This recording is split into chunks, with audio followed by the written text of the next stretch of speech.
Friends, నేను ఇలాగా అవిసె గింజలు దోరగా వేయించి పొడి అయితే చేసుకున్నానండి. ఈ పొడిని మనము రోజు కూడా 2 స్పూన్లు వేసుకొని దీంట్లో వాటర్ కానీ లేదా మజ్జిగ కానీ వేసుకుని మనము బాగా కలుపుకోవచ్చండి. నేనైతే మజ్జిగ వేసుకుంటున్నానండి. మజ్జిగ కానీ వాటర్ కానీ ఏదైనా వేసుకోవచ్చండి. నేనైతే మజ్జిగ వేసుకుని బాగా కలుపుకుంటున్నాను దీన్ని.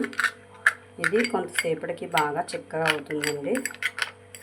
ఇది ఎటువంటి నడుము నొప్పి కానీ కాళ్ళ నొప్పులు కానీ ఉండవండి. రెగ్యులర్గా దీన్ని తీసుకోవడం వల్ల ఇలా బాగా కలుపుకోవండి ఉండలు లేకుండా. ఇలా కలుపుకొని ఒక అరగంట తర్వాత చక్కగా మనమైతే తాగేయచ్చండి. ఇది ఇప్పుడు ఇలా ఉంది కదా, అరగంట తర్వాత ఎలా ఉందో మీకు చూపిస్తానండి. ఇది చాలా చిక్కగా తయారవుతుందండి. కాబట్టి ఎక్కువ వాటర్ కానీ మజ్జిగ కానీ ఎక్కువే వేసుకుని ఇలా పలుసుగా ఉండేటట్టు కలుపుకోవాలండి. ఒక అరగంటలో ఇది చాలా గట్టిగా తయారవుతుందండి. అప్పుడు మళ్ళీ కావాలంటే కొంచెం వాటర్ మనం యాడ్ చేసుకోవచ్చండి. దీన్ని ఇలా కలుపుకొని క్రమం తప్పకుండా రెగ్యులర్గా తీసుకోవడం వల్ల నడుము నొప్పులు కానీ కాళ్ళ నొప్పులు కానీ ఉండవండి. ఎందుకంటే ఇందులో ఒమేగా-3 పుష్కలంగా ఉంటుందండి అవిసె గింజల్లో. కాబట్టి ఇది మన స్త్రీలకి చాలా బాగా ఉపయోగపడుతుంది. బాయ్ అండి.